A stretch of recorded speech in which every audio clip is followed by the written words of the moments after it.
Visión geoestratégica del Perú, parte 2. Nuestro proceso histórico demuestra que siempre los peruanos tuvimos mentalidad geopolítica. Así, los incas organizaron el espacio del Tahuantinsuyo desde un punto de vista geopolítico, haciendo del Cusco su núcleo vital y del cual se expandieron hasta su periferia, las fronteras, creando la civilización más avanzada de su época y la mayor cultura de esta región.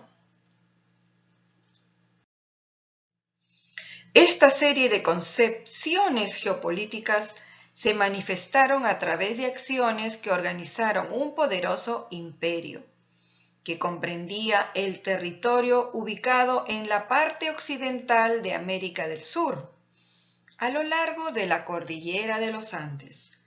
Para conseguir llegar a este nivel, se apoyaron en los aportes de las culturas que desarrollaron conocimiento, cultura y arte con anterioridad en ese mismo contexto geográfico. Así, se puede afirmar que las culturas andinas tuvieron como núcleos geohistóricos las zonas conformadas por la cordillera de los Andes. Estos núcleos de cohesión estaban constituidos por las culturas Chavín, Tiahuanaco, Huari, Cusco y otras. Todos ellos se localizaron en valles interandinos y mesetas de altitudes medias, desde donde surgían las hegemonías geopolíticas. Representantes de la geopolítica inca, Manco Cápac y Mama Ocllo en el siglo XI y siglo XII. Antes de la creación del Tahuantinsuyo en Sudamérica existían varios reinos y culturas que se encontraban diseminados y divididos. Fueron Manco Cápac y Mama Ocllo quienes impulsaron la integración de estas culturas, logrando así un poderoso estado cuya capital sería el Cusco.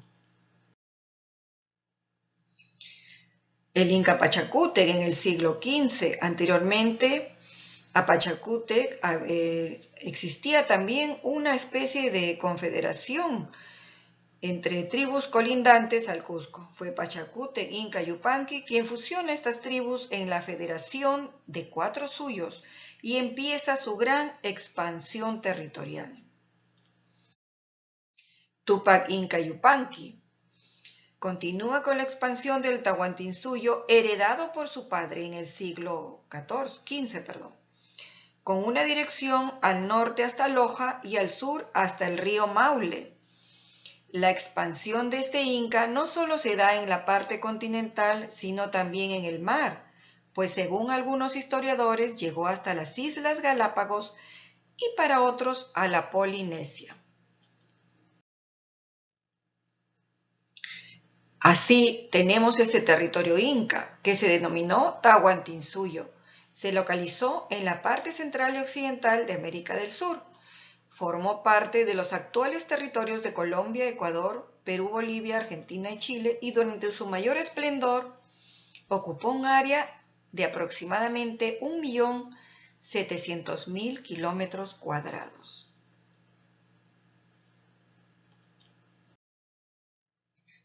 El Tahuantinsuyo eran 4 regiones del Sol o 4 suyos, que eran los siguientes. El Collasuyo, la provincia de los Collas, quedaba al sudeste del Cusco, era la meseta del Collao.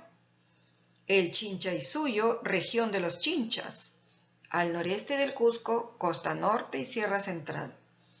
El Contisuyo, región de occidente, oeste del Cusco, costa y sierra sur. El Antisuyo, la región del este u oriente. Este del Cusco, cordillera de los Andes y límite con la selva. Luego tenemos, ya en el año 1542, el Virreinato del Perú. El virreinato del Perú fue el núcleo vital o corazón terrestre del imperio colonial español en América. Desde Lima se administraba toda la zona del continente americano hasta donde se expandieron los españoles. El virreinato del Perú se creó en el año 1542.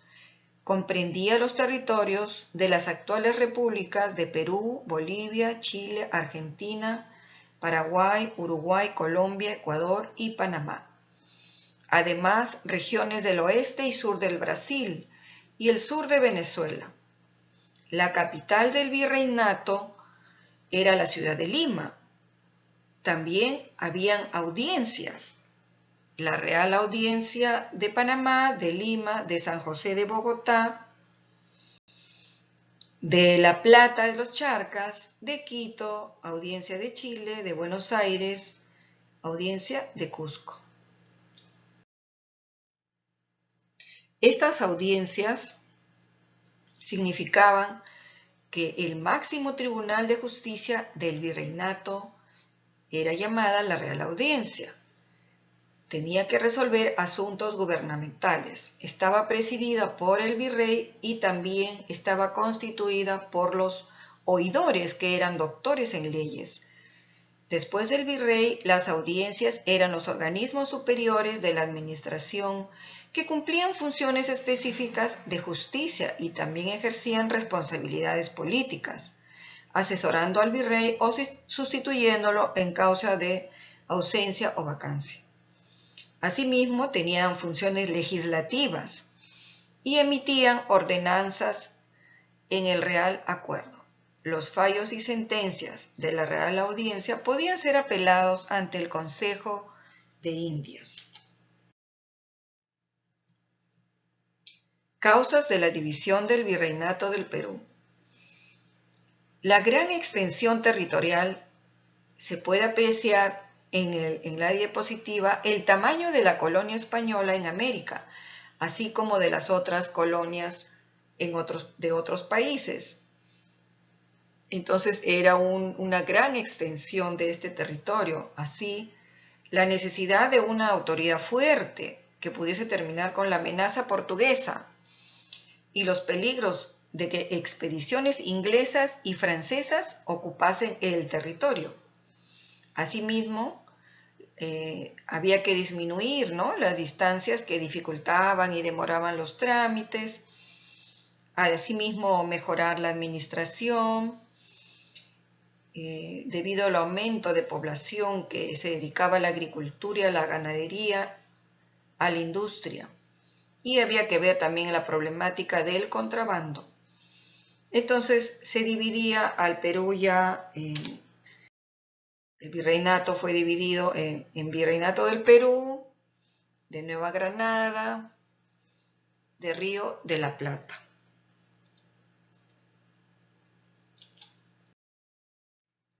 El mapa del Virreinato del Perú al año 1810.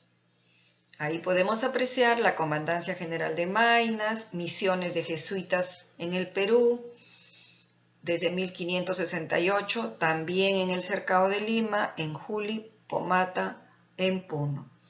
También tenemos a las misiones religiosas franciscanas y también podemos apreciar en este mapa del año 1810 a las primeras ciudades de Trujillo, Tarma, Lima, Huancavelica, Huamanga, Arequipa, Puno, Cusco, Moyobamba.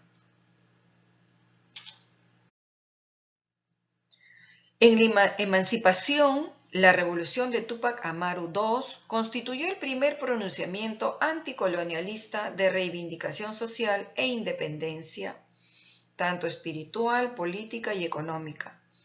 Fue la más importante que ha habido en el suelo de América y fue una pugna por la integración continental. En la República del siglo XIX destacan por su visión geopolítica al mariscal Ramón Castilla, quien se convierte en estadista que garantiza la defensa y soberanía de América y pugna por la integración continental. En la primera mitad del siglo XX surgen en el país un apreciable número de pensadores que han plasmado interesantes concepciones sobre nuestros problemas nacionales, anotando, de paso, aspectos geopolíticos parciales, aún antes de que esta ciencia se cultive en el Perú. Así tenemos a Víctor Andrés Belaúnde, a José Carlos Mariátegui, a Jorge Basadre, a Luis Valcárcel.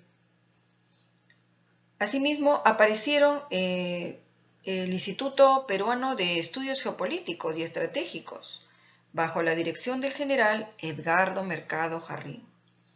Así se inicia en el Perú el verdadero desarrollo de la geopolítica en el ámbito nacional, que coadyuva a crear la conciencia geopolítica en el Perú.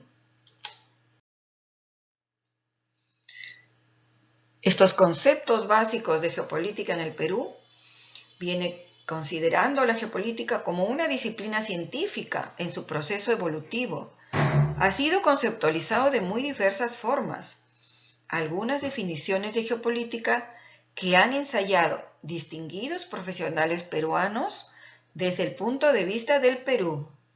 Así tenemos al general Víctor Miró Quesada Ureta, quien define a la geopolítica como la ciencia que estudia la influencia de los estados a fin de extraer conclusiones de tipo político, de las cuales deducir formas de acción política, proyectadas al futuro, que concordantes con esta realidad permitan desarrollar estrategias para alcanzar los objetivos nacionales.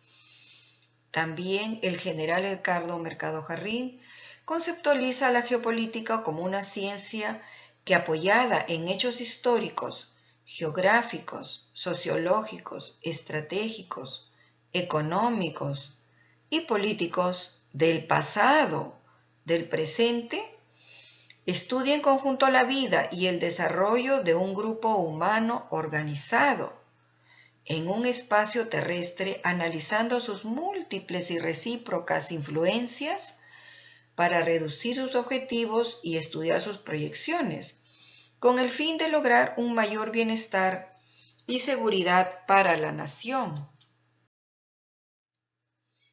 También tenemos al doctor Germán Busse de la Guerra. Él afirma que el concepto de geopolítica debe basarse en la adaptación de las definiciones básicas de la geopolítica a nuestra realidad peruana, para poner en alerta a los conductores políticos de nuestra nación sobre los peligros que amenacen la integridad territorial y la supervivencia de la nación peruana. También el doctor Emilio Castañón Pasquel, en una conferencia en el año 1982 en la Universidad de San Marcos, presentó la siguiente definición amplia. La geopolítica es el estudio de la importancia del espacio en el desarrollo integral y armónico de la vida política de un país. El mar territorial peruano. Datos generales. El mar peruano es aquella gran porción del Océano Pacífico que baña el litoral occidental del Perú. Es la cuarta macrorregión geográfica del Perú y constituye el sistema marino más rico del mundo, según Chancos en el año 1997. Se encuentra en el extremo oriental y central del Océano Pacífico y toma contacto con el litoral peruano en el límite oriental del mar peruano. Se le denomina oficialmente Mar de Grau, héroe peruano de la Guerra del Pacífico. De la línea del litoral se extiende hasta 200 millas, 370,4 kilómetros. Millas marinas mar adentro. Por el lado occidental limita, siguiendo la sinuosidad del perfil del litoral, entre los paralelos 3 grados 23 minutos 03 segundos y 18 grados 21 minutos 03 segundos, latitud sur. Nuestro mar cubre un espejo de aguas de 1.035.638 kilómetros cuadrados, equivalente al 90% del territorio nacional. Comprende un área de 626.249 kilómetros cuadrados. Posee una longitud costera de 3.079,50 kilómetros.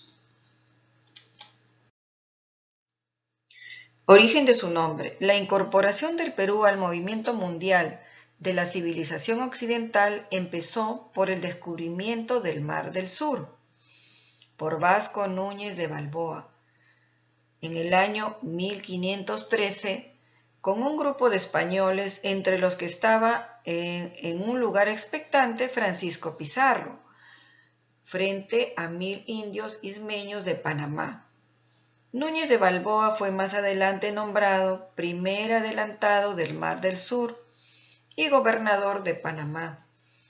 La razón por qué llamaron Mar del Sur a esta vasta extensión oceánica fue que para navegar por sus aguas los pilotos de las naves no tenían otra guía segura que las constelaciones australes, siendo la principal la observación de la Cruz del Sur, junto con las llamadas nubes y triángulo. Permitían por medio de sus astrolabios orientar la navegación hacia el sur, llegando así al descubrimiento de las costas del Perú. Años más tarde, en los primeros mapas o cartas de navegación por esa masa de agua, empezó a llamarse Mar del Sur en el Océano Pacífico.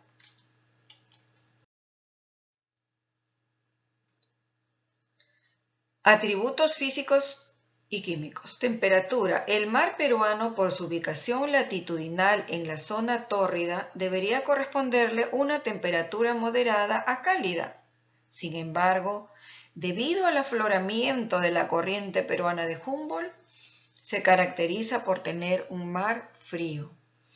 Esta frialdad varía por la influencia de otros factores, como la presencia de corrientes marinas, como la del Niño, que es de aguas cálidas, según la estación anual también, según la salinidad y la profundidad, registrándose la temperatura más baja de 12,6 grados centígrados al sur de la isla Sangayán y la máxima de 26 grados centígrados entre Ático y Punta Islay, estableciéndose una temperatura media que fluctúa entre 17 a 19 grados centígrados. La temperatura cerca a las playas es más fría y más caliente la de mar adentro. Salinidad. El contenido de gramos de sal por litro de agua marina varía según la profundidad, evaporación, precipitación y movimiento de las corrientes marinas. La salinidad en la corriente peruana aumenta desde el sur hacia el norte, a causa de la evaporación que se produce en los vientos alisios constantes de acuerdo a observaciones propias. La salinidad es entre 34,8 y 34,9 por mil desde Arica hasta la altura de Sangayán, incrementándose a 35 por mil aproximadamente hasta el Callao. Desde el Callao hasta Punta Aguja la salinidad sube a 35 por mil, pero expone valores más altos en el mar abierto. Al norte de Cabo Blanco se hace ya perceptible la influencia de aguas que pertenecen a regiones tropicales. La salinidad es menor cerca de la costa debido a su baja temperatura. Es mayor mar adentro debido a su alta temperatura. Color. Según Schweiger, la coloración de las aguas del mar peruano se caracteriza como verde, esmeraldino, azul claro, oscuro. Esta tonalidad verduzca es atribuida a la presencia de fitoplancton. A medida que se alejan del litoral, va variando de verde azulado a azul marino. Cabe señalar las observaciones indicadas por el doctor Zacarías Popovich frente al litoral peruano el fenómeno del aguaje, que consiste en el cambio de coloración local y temporal de las aguas del mar, se debe a la multiplicación masiva de ciertos organismos acuáticos y a la propia hidrodinámica que permite presentar colores rojizos, tipo marrón, pardo amarillento, blanquizo hasta oscuro. Este color rojizo y lechoso, como ya se mencionó, se debe a la descomposición del plancton y ya se mencionó que se llama aguaje. Corrientes marinas. Frente al litoral peruano existen muchas corrientes marinas. La corriente peruana, la corriente del Niño, la corriente ecuatorial, las corrientes convergentes y divergentes, además las olas marianas. Las dos primeras son las más importantes ya que influyen en las condiciones oceánicas y climáticas y por ende en la vida económica. La corriente peruana de Humboldt se desplaza pegada a la costa de sureste a noroeste con una velocidad que varía de 10 a 15 millas por hora. Tiene un ancho variante de 100 a 250 millas. Igualmente su temperatura varía entre 5 a 7 grados centígrados y tiene una profundidad de 200 metros. Afloramiento y riqueza ictiológica. Esta corriente juega un rol importante en la vida marina y en el tipo de clima de la costa peruana. El afloramiento de aguas frías frente al litoral peruano es de carácter físico. Permite el desarrollo del fito y zooplancton que sirve de alimento a especies marinas menores y estos a la vez a otras especies mayores, produciéndose lo que se llama el fenómeno ecológico, creando de esta manera una riqueza ictiológica marina que sirve como fuente de recursos de la actividad extractiva para el Perú. La corriente del Niño, que tiene su origen en el Golfo de Guayaquil y se desplaza pegado al litoral en sentido contrario a la corriente peruana, normalmente llega hasta las costas de Piura y Lambayeque y es de temperatura más alta y se presenta en el mes de diciembre. El fenómeno del Niño se produce cuando esta corriente avanza hasta las costas de Lima, Pisco, incluso hasta Arica. Se conoce con el nombre de fenómeno del Niño. Este fenómeno es una anomalía de las interacciones atmosféricas oceanográficas con alteración del sistema climático a escala regional y mundial. Se caracteriza por un calentamiento anormal del Pacífico ecuatorial oriental, como consecuencia de la transferencia de calor proveniente del sector oeste, como un clima más cálido que lo normal y lluvias inusuales en la región noroeste cuando se hace referencia al Perú. En realidad este fenómeno es mundial. Al incrementarse estas temperaturas, se producen lluvias intensas y sequedad, ¿no? En la región andina hay sequías. También en otras regiones, como Brasil, se producen incendios forestales.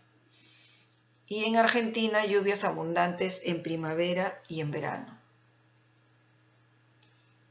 Los episodios más severos ocurrieron entre 1525 a 1925. Y siendo más impactantes en el Perú los del año 1982-1983.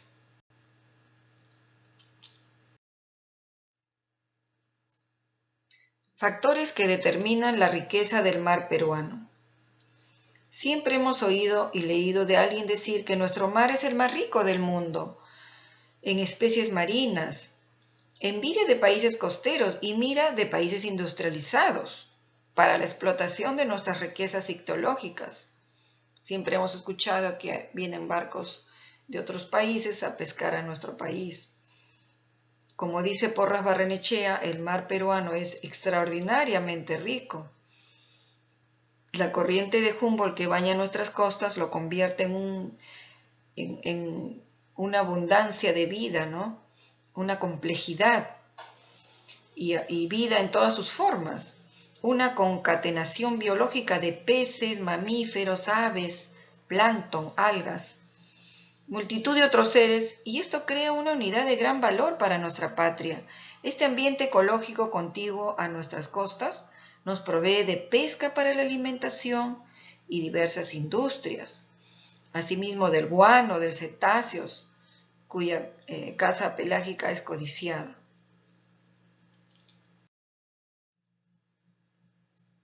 Las riquezas ictiológicas.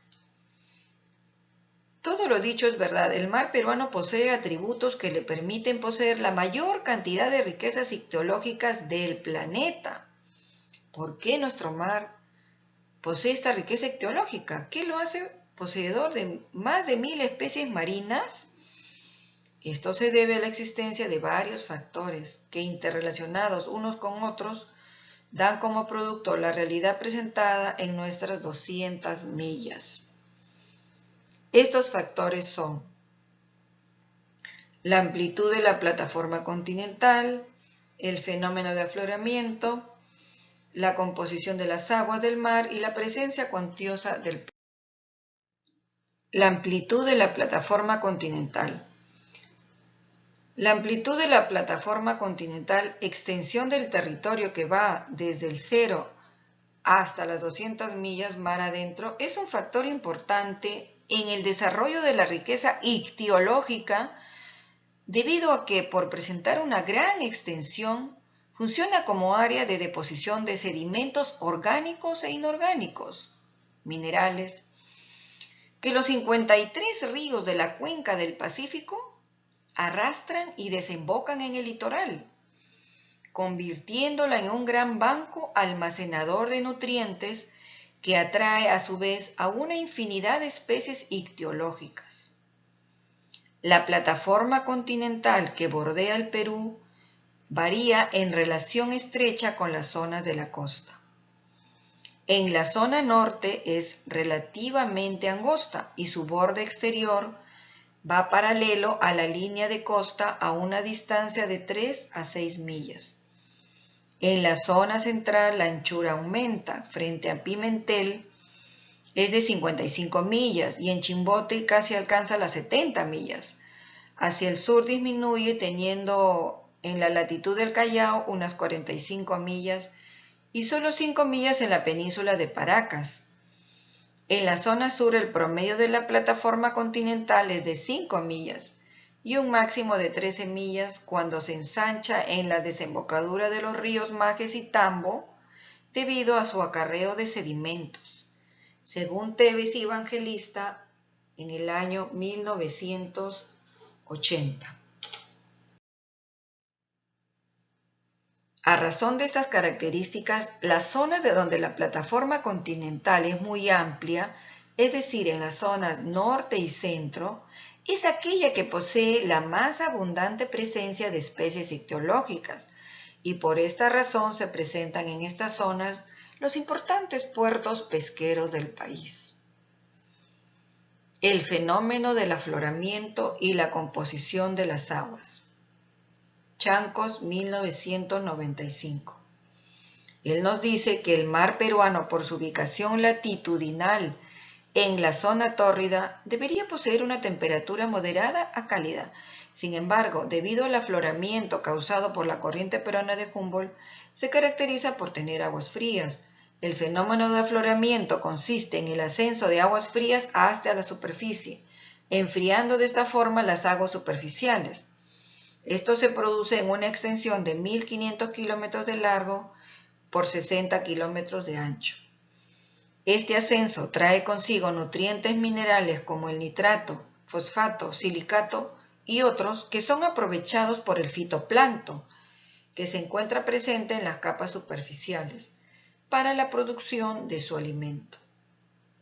Así, de este modo, y gracias a la energía solar, las aguas superficiales se convierten en un gran caldo nutritivo de alimentos para el zooplancton, organismos pelágicos que no poseen medios propios de locomoción y que desplazan gracias al movimiento del mar, ¿no? O sea, se desplazan gracias al movimiento del mar, según Rodríguez, 1998. El zooplancton, a su vez, servirá de alimento a los peces y demás especies marinas. Vélez Vega, 1986, cita a Roger Rebel, director de la institución Scripps de California, que nos dice: un convencido que la corriente del Perú está situada en el área más fértil del mundo y que ella es el fenómeno físico y biológico más importante de la Tierra. Su estudio y conocimiento son un verdadero desafío al intelecto humano. Abundancia del plancton en las aguas marinas peruanas. Las aguas de este mar son verdes debido a la abundancia del fitoplancton, y esto a causa del fenómeno de afloramiento de las aguas, es decir, los nutrientes del fondo marino han sido desplazados hacia la superficie. El fitoplancton, constituido por plantas microscópicas con capacidad de fotosíntesis, alimenta al zooplancton o fitoplanctívoros. Como la producción de materia orgánica es altísima, el zooplancton es también muy abundante. Una parte del mismo está formado por huevos y larvas de peces, anchoveta y sardina, por coleópteros, medusas y crustáceos. La alta cantidad de plancton presente permite una abundante biomasa de especies plantívoras que a su vez alimentan a toda la cadena trófica hasta los animales superiores como mamíferos y aves marinas. La alta biomasa de algunas especies, anchoveta y sardina, permite mantener también una alta población de aves guaneras, que llegaron a más de 28 millones de individuos, de lobos marinos y otras especies. Las aves guaneras fertilizan el mar con sus excrementos, que solo en parte son depositados en las islas y puntas guaneras.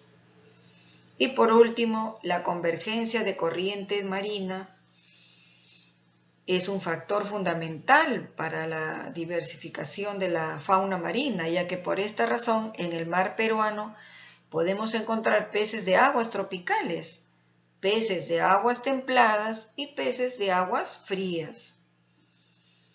Estos factores son primordiales para que la riqueza ictiológica exista y sea variada. Gracias a esto contamos con una gran variedad de peces, como la anchoveta, el pejerrey, el bonito, el atún, la cojinova, corvina y otros que podemos apreciar en las imágenes, así también como ricos en calamares, crustáceos, potas y moluscos.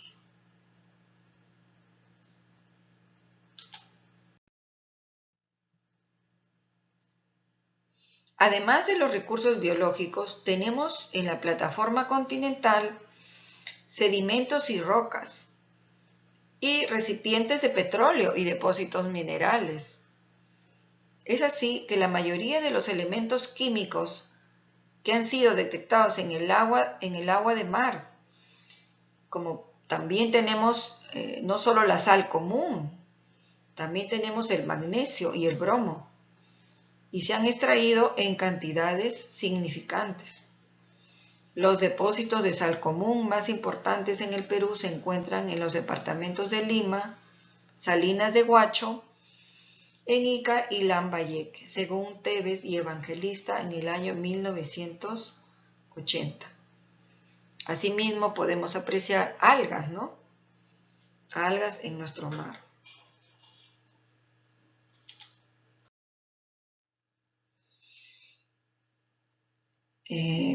Asimismo tenemos, aparte de minerales, tenemos conchas de ostras, arenas y gravas, diamantes y minerales autígenos, nódulos de manganeso y fosforita, que se han formado por precipitación lenta. En el fondo marino también podemos apreciar fluidos y minerales como gas, petróleo, azufre y potasio, que pueden ser extraídos por pozos, carbón, hierro y otros minerales encontrados en vetas que pueden ser extraídos solo por túneles desde la tierra. Petróleo y gas. El petróleo y el gas representan más del 90% en valor de todos los minerales obtenidos de los mares y tienen el más grande potencial del futuro.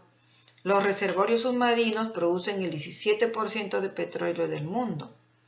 En el Perú, la explotación del petróleo en la zona de nuestra plataforma continental se inició mediante la perforación de pozos dirigidos desde la playa.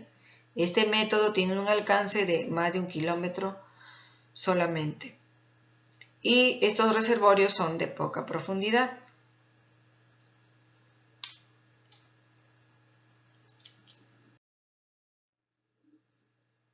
Importancia geopolítica del mar peruano. El Perú ejerce soberanía y jurisdicción completa y excluyente en las 200 millas marinas contiguas a la costa y el espacio aéreo que las cubre. Pero existe desarmonía por el uso de términos en razón de que la Constitución las nombra como dominio marítimo y dominio aéreo. Morote Solari nos dice que internacionalmente la sumatoria de ambos conceptos, si vale la frase, se conoce como mar territorial, expresión que debe ser designada en la Carta Magna para las 200 millas. El anterior patrimonio es para preservar nuestra riqueza mineral e ictiológica. Además, proporciona a la Fuerza Aérea y a la Armada Nacional el espacio de maniobra táctico y estratégico que requiere nuestra seguridad nacional. Así tendremos una política marítima en cuanto a decisiones y previsiones del poder político respecto del uso del mar como espacio geográfico, en beneficio de una sociedad o civilización. Para una política aeroespacial habrá una concepción geopolítica aeroespacial y para una política territorial en el continente una concepción geopolítica continental. Muchas gracias.